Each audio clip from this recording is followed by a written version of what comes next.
Salut à tous les passionnés de foot. Bienvenue sur la chaîne, et aujourd'hui on parle d'un séisme qui secoue le monde du football. L'Iran annonce officiellement qu'il boycotte la Coupe du Monde 2026. Oui, vous avez bien entendu. À 3 mois du mondial co-organisé par les États-Unis, le Canada et le Mexique, l'Iran claque la porte.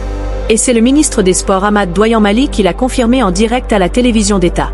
Le contexte ? Ultra tendu. Depuis fin février, des frappes américano-israéliennes massives ont visé l'Iran, avec la mort du guide suprême Ali Khamenei.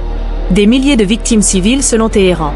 Le ministre Doyan-Mali n'y va pas par 4 chemins. Ce régime corrompu a assassiné notre leader. Il n'y a aucune condition pour qu'on participe à cette Coupe du Monde. On nous a imposé 2 guerres en 8 ou 9 mois, des milliers de nos citoyens tués. Impossible d'y aller. Il ajoute même, si c'était un autre pays organisateur, la communauté internationale aurait déjà retiré l'organisation. Dame, une charge directe contre les États-Unis, hôte principale du tournoi.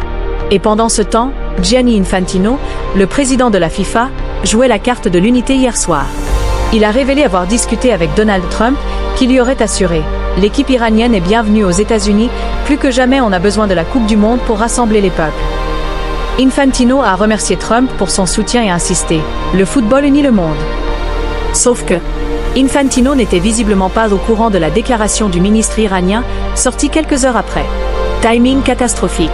Trump, de son côté, avait déjà lâché Iri Alidont il y a une semaine quand on lui demandait si l'Iran pouvait jouer. L'Iran est un pays vaincu, il tourne au ralenti. Pas vraiment l'esprit olympique. L'Iran était qualifié, premier pays à se qualifier d'ailleurs. Ils étaient dans le groupe G avec la Belgique, l'Égypte et la Nouvelle-Zélande.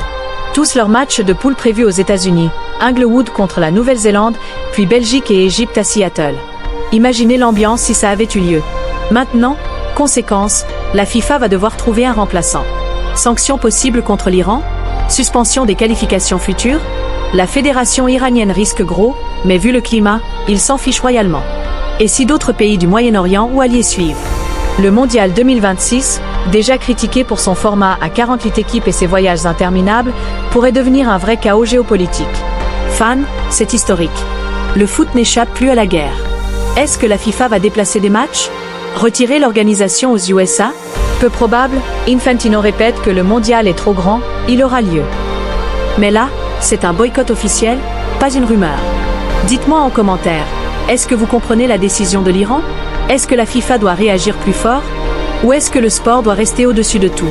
Si cette actu vous choque ou vous passionne, likez, abonnez-vous et activez la cloche pour ne rien rater des prochaines bombes autour du Mondial 2026. On se retrouve très vite pour les updates, ça va bouger. À la Madrid, Visca Barça, ou quel que soit votre camp, mais là, c'est le monde entier qui tremble. Allez, à plus!